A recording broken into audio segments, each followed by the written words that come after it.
Yan. So ngayon pala guys, so may papakita pala ako sa inyo na ginawa namin sa school. So ito guys, oh. Ayan, yung limang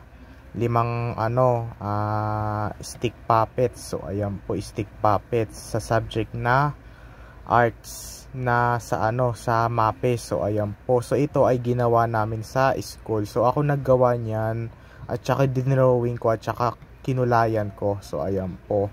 Ito guys, so si Doraemon kamukhang tao. Ito yung parang nagugulat, no? Ito. At saka ito naman din yung cat Tom, nakabasa cat Tom. At saka ito naman din yung happy face. At saka ito naman din yung Hello Kitty. So medyo babae, bakla. So okay lang yan guys. So ito lang naman yung nagawa ko isa MAPE. Ito kasi sa arts to. Ayan, sa arts yan. Yan, ang tawag sa mga yan ay stick puppets. So ayan po, stick puppets yung nakatawag diyan. Tsaka kasi nung nasa school ako, napanood ko yung YouTube channel ni Teacher Frel. So kilala niyo si Teacher Frel, yung YouTube channel, yung lagi siya nagtuturo. Si Teacher Frel.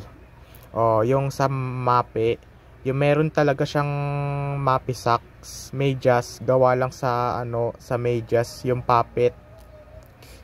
Gawa lang sa medyas, lalagyan mo pa talaga siya ng buhok ng sinulid. Tsaka lalagyan mo pa siya ng dalawang mata tsaka isang face na gawa sa papel. Ganyan itsura, 'di ba nakita mo?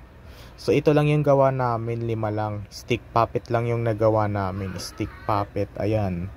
Sa yan, kailangan ko pa to sa Monday. Sa Monday kasi wala kaming pasok bukas February 21, it's Friday. So wala pa kaming pasok bukas at saka kinabukasan wala pa rin kaming pasok. So sa next week, sa Monday, papasok na kami, dadaling ko to, kukolektahin to ni teacher.